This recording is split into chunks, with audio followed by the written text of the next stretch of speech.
대표가 경선이라고 하는 걸 해야 되는데 이번 설 민심에서 가장 크게 부각되는 것 중에 하나가 안희정이라고 하는 사람의 급상승이거든요. 그렇죠. 네. 실제 2, 3%대에서 설이 지나고 나서 거의 이제 10% 가까이 올라섰고 네. 이재명 시장과도 거의 동률이 된 상황이란 말이에요. 네. 여론조사에 따라서 오차범위 이내에서는 엎치락뒤치락하는 상황까지 초래되고 있는데 네. 안희정 지사가 본인의 선거 공보물 비슷하게 이제 만든 거에 보면 네.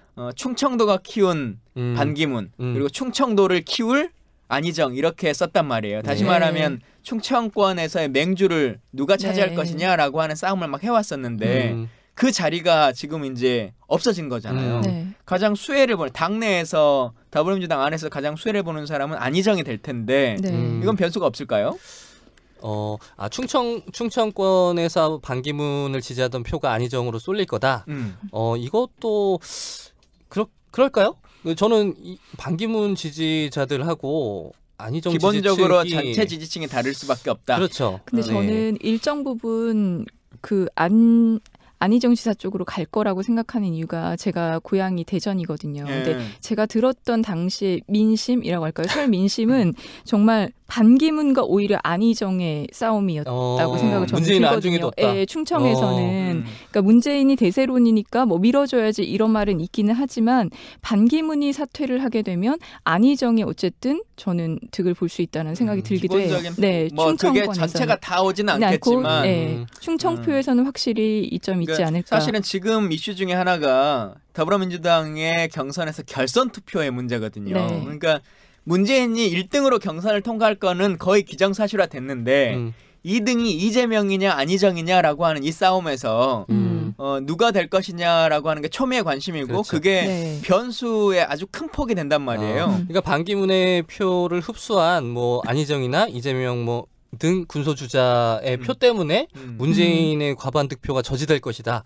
저는 이거는 좀 과한 과반 예상이 투표까지는 아니더라도 결선 투표에서의 주자가 바뀔 수 있다. 2, 3등이 바뀔 수 있다. 그런 것은 이재명에서 안희정으로 바뀔 수 있다. 그러니까 여기서 중요한 건 반기문의 표가 어떻게 갈 것이냐. 그걸로만 봤을 때는 조금은 갈 수 있다라고 보는 거죠. 우리 당으로 오는 네. 표에서는 안희정으로 갈 확률. 얘는 문재인한테 갈 확률은 없는 거잖아요. 그렇죠. 이재명도 그렇고. 안희정으로 올 확률이 좀 높고. 자, 그리고 이제 두 번째가 편집장님 말씀하셨던 우리 당으로 오지 않는 표. 그리고 그 표는 이제 어디로 갈 것이냐라고 하는 거잖아요. 이게 참 흥미진진한 부분인 것 같아요. 뭐 일단 밖에 주자들 면면을 살펴보면 황교안 권한대행이 있고 뭐 안철수 의원 또 손학규 전 의원 뭐 이런 분들이 지금 계시는데 흔히 말하는 빅텐트 주자들이죠. 그렇죠. 예. 이것을 아마 본인들은 다 자기한테 올 거라고 기대를 할 것 같은데 어떻게 보시나요? 일단 첫 번째는 누구한테 가기 전에 빅텐트라고 하는 것에 대한 원 기둥이 지금 반기문인데 반기문과 안철수 두 개의 기둥인 거잖아요. 근데 안철수는 그 빅텐트로 뭔가를 해결하지 않겠다. 나는 자강론으로 가겠다라고 하는 것을 끊임없이 주장했던 사람이고 그다음에 이제 다른 군소주자들은 반기문을 통해서 그것이 중심이 되면 나머지 천막의 작은 깃발들을 모아서 우리가 합심해서 권한을 나눠 먹자라고 하는 얘기를 했었는데 지금 원 기둥이 사라진 상태란 말이에요. 그러면 손학규를 중심으로 할 것이냐 아니면 다른 어떤 대항마가 있는 것이냐라고 하는 상황에서 사실 말씀하셨던 그 많은 주자 중에 황교안을 제외하고는 의미 있는 사람 자체가 지금 성립되지 않는 거잖아요. 그 의미라는 건 지지율을 말씀하시는 그렇죠. 거죠? 네, 현재 상황에서. 그렇죠. 지금은 무주공산의 상황이 된 거죠. 근데 무주공산이라고 하면 누군가 뛰쳐나와서 이 판을 장악할 수 있어야 되는데 그 장악할 만한 힘을 가진 말씀하신 구심점이 없다는 게 문제예요. 저는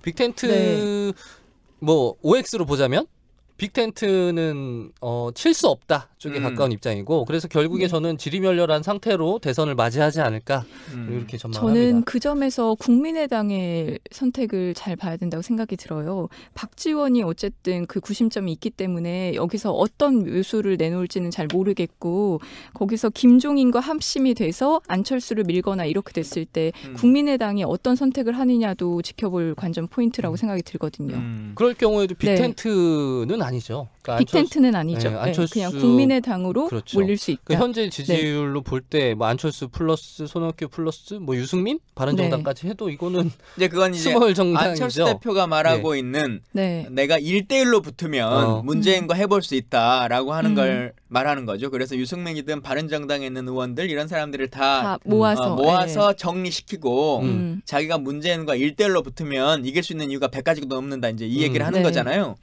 저는 그 가정 하에서 그 지지율의 합이 저는 빅텐트가 아니라 스몰 텐트라고 보는 게 그렇게 하더라도 실제 뭐 지금 여론조사 지표도 뭐 그렇게 그렇죠. 나오고 있는 건 사실이죠. 저는 그리고 그 20% 가까웠던 반기문 지지층의 대부분은 저는 뭐 무효표, 기권표가 될 가능성이 굉장히 높다고 봐요.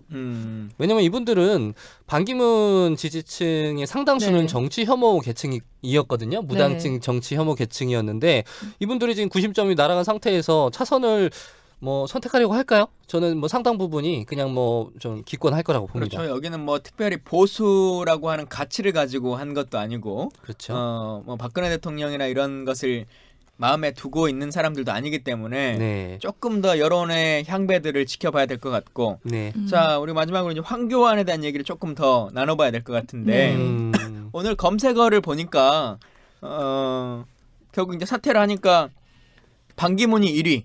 그리고 황교안이 2위 이렇게 됐단 말이에요. 결국 이제 저희뿐만 아니라 국민들의 여론에서도 그럼 황교안이 어떻게 한다는 거지? 라고 하는 것이 이제 주 관심으로 떠오른 거예요. 자, 이 상황은 황교안의 지금 속내는 어떨까요? 지금 임명진 새누리당 비대위원장이 깜짝 놀랄 후보를 공개하겠다라고 하셨는데 그게 황교안일 확률이 굉장히 높았던 거잖아요. 그렇죠. 사실은 그 말을 하시고 다음 날 얘기를 했어요. 황교안도 우리의 주자가 될 수 있다라고 하는 얘기를 했죠. 저는 그리고 나서 임명진 위원장 그 말 다음 날 그 발언한 다음 날 반기문 총장이 이렇게 얘기했어요. 촛불 혐오 발언을 했어요. 촛불이 변질됐다라는 얘기를 하는 거 듣고 그럼 혹시 임명진 위원장이 생각했던 후보가 반기문인가라는 저는 생각을 잠깐 했었거든요. 근데 오늘 또 사퇴를 한 거 보니 황교안 대행이 한숨 돌리지 않았을까. 더 욕심을 부릴 것 같아요. 어쨌든 그 황교안 권한대행이 먼저 저는 이분이 어떻게 갈 것인가 보다 어떻게 해야 된다를 좀 얘기할 필요가 있는 것 같아요. 이분이 지금 해야 된다? 그렇죠. 이분이 지금 권한대행 대통령 탄핵을 대기 중인 지금 대통령의 권한을 대행하고 있는 입장이잖아요. 근데 지금 뭐 행정부 수반으로서 이 대행의 입장을 중책을 수행하시면서 또 다른 한편에서는 지금 대권 주자로서 지금 행보도 병행하고 있잖아요. 이 병행하고 있는 두 가지 지금 일들이 이게 뭐 이 양립 가능한 것들인지 잘 모르겠어요. 이렇게 해도 되나요? 이렇게 하면 안 되죠. 그렇죠. 상식의 문제로서 이렇게 하면 안 되는 것인데 지금 사실 그 공직자가 선거에 본인의 직책을 이용하거나 활용하려고 하는 것 자체가 선거법 위반이 되는 거지 않습니까? 어찌 보면 노무현 대통령이 탄핵당했던 가장 큰 이유 중에 하나가 그때 이제 사람들이 얘기한 이유는 탄핵의 대상 사유가 된다고 한 것은 대통령으로서 이 정당이 잘 됐으면 좋겠다라고 하는 마음을 표출한 것. 그것이 탄핵 사유라고 제시했던 사람들 아닙니까? 근데 지금 황교안 총리는 아예 선거운동을 해버리는 상황이 되는 거거든요. 실제로 그런 모습들을 계속 보여주고 있고 그리고 권한대행이라고 하는 상황이 있는 상태에서 진짜 이 나라의 어려움과 이 걱정들을 안고 있다면 그리고 사실 자기가 탄핵당한 대통령 시절에도 총리를 하던 사람 아닙니까? 국무위원으로서. 국정농단의 책임이 있는 그러면 사람이죠. 마지막으로서의 국가에 대한 헌신과 봉사를 해야 되는 것이지.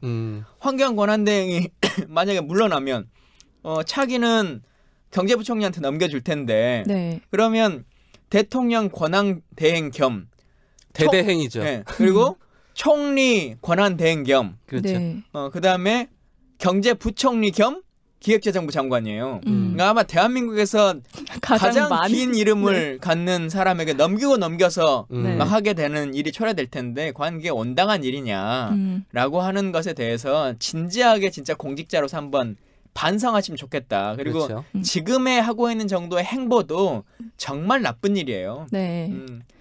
이런 예가 사실 이제 고건 총리의 상황이 있는 거잖아요. 그렇죠. 2006년에 권한대행을 그렇죠. 맡았던 고건 총리의 사례가 있죠. 그때도 탄핵되고 막 이런 측면이 있을 때 그러면 대항마로 고건 총리가 권한대행자니까 힘을 갖고 나아가는 것이 맞지 않겠느냐라고 하는 얘기를 했었는데 그때 고건 총리가 사퇴 선언문을 하면서 얘기를 한 게 있어요.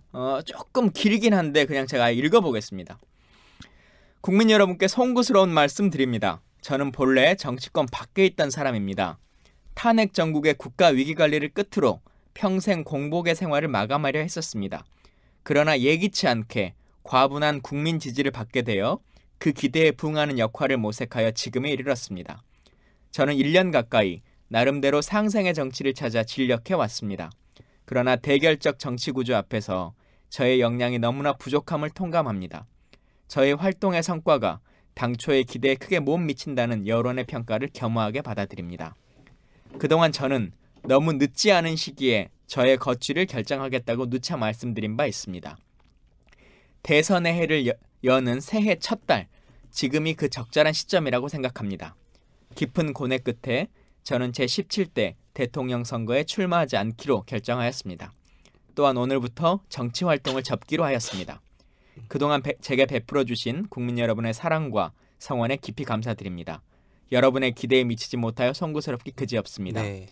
보다 훌륭한 분이 나라의 조타수가 되어 하루빨리 국민 통합을 이루고 나라의 희망을 찾아주시기를 간절히 바랍니다. 딱 요게 지금 시점에 반기문 총장이 사퇴문으로 토시 하나 안 틀리고 그대로 쓰면 적합할 법한 사퇴문이에요. 예. 지금 반기문 총장의 사퇴문은 너무 격앙돼 있어요. 이거 몇 년 아마 한 다음 주쯤에 이걸 다시 보시면 굉장히 이불킥. 네, 이불킥도 하시고 굉장히 후회하시지 않을까, 흑역사로 남지 않을까. 이렇게 좀 불친절하고 이렇게 좀 뭐라 그럴까, 날이 서 있는 사퇴문은 처음 보는 것 같아요, 저는.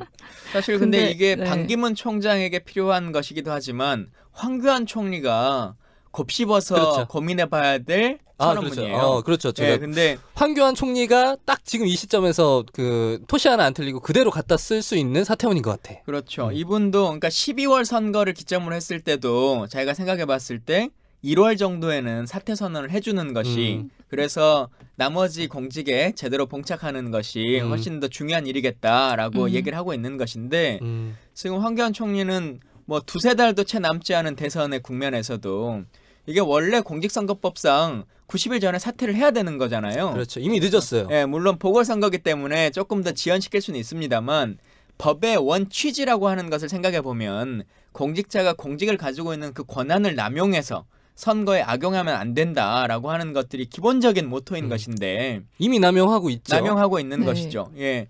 기자회견도 하고 트럼프랑 통화하는 것도 사실상 이거 뭐 정치 행위라고 받아들여질 수밖에 없는 상황이고, 저는 이 반기문 총장이 한국에 들어온 지 3주가 됐는데 정말 잘한 일이 하나도 없었어요. 근데 오늘 딱 하나 잘한 일이 생겼어. 빨리 결정한 거. 반기문 총장 3주 동안 통틀어서 딱 하나 잘한 게 오늘 사퇴 결정이라고 생각하고요. 황교안 대행이 요걸 보고 자신의 행보를 좀 신중하게 결정을 했으면 좋겠어요. 불과 지난주에 또 한 분이 또 대선 주자가 사퇴를 하셨잖아요. 그분이 굉장히 아름다운 뒷모습을 보여주시면서 오히려 사퇴 이후에 굉장히 그 존재감이 부각됐어요. 박원순 서울시장님. 한 분만 하시진 않았어요. 원희룡 지사도 불출마 그분 하셨어요. 저는 왜 몰랐죠? 언제 했나요? 그래요. 아무튼 그 두 분이 사퇴하셨네요. 그 박원순 시장님 사퇴했을 때 그 분위기와 오늘 이 반기문 총장님 사퇴했을 때 분위기가 사뭇 다른 것 같아. 이미 뭐 여러 당의 논평이 나오고 있는데 굉장히 좀 불편한 심기를 감추지 않고 있고 여론도 그다지 좋지 않은 것 같아요. 지금 사실 이제 국민의당은 어차피 반기문 총장에겐 샷터가 내려졌다라고 선언했던 거고, 국민의당 말고 이제 바른정당과 새누리당은 약간 간을 보고 있던 상황이란 말이에요. 혹시 두 당은 논평이 나왔나요? 두 당이 지금 민주당 논평은 나왔네요. 국민의당이랑 두 군데만 나왔죠. 지금 그러면 지금 나머지 두 당은 머리가 아픈 상황인가 보네요. 네. 뭐 기본적으로는 반기지 않을까요? 네. 뭐 바른정당에서도 불출마 아쉽지만 정치 교체의 뜻을 받들겠다. 그러니까 자기들이 그걸 계승해 나가겠다라고 하는 어떤 정도의 언지를 준 것 같은데. 네. 그러더라도 사실 반기문 총장 입장에서 가장 좋은 모습이라고 했다면 네. 본인이 나중에 대한민국에서 그래도 좀 인정받는 정치 원로로서 살려고 했다면 멋지게 누군가의 손을 하나라도 잡아줬어야 되는 거죠. 근데 지금 그 마지막 기회조차 스스로 화에 못 이겨서 네. 분에 못 이겨서 그조차도 지금 포기해버린 상태가 됐는데 네. 새누리당 논평이 나왔어요. 네. 네. 그래도 새누리당이 제일 반기문 총장님한테 의리가 있네요. 다른 정당이 굉장히 시큰둥한 아주 의례적인 반응을 보였는데 새누리당은 충격적이고 안타까운 마음이다. 뭐 이렇게 밝혔어요. 아, 그래도 그러니까 이분이 간을 여기저기 부시지 말고 일로 가셨어야 돼. 그랬으면 환영을 받으셨을 텐데 참 안타깝습니다. 개인적으로. 네.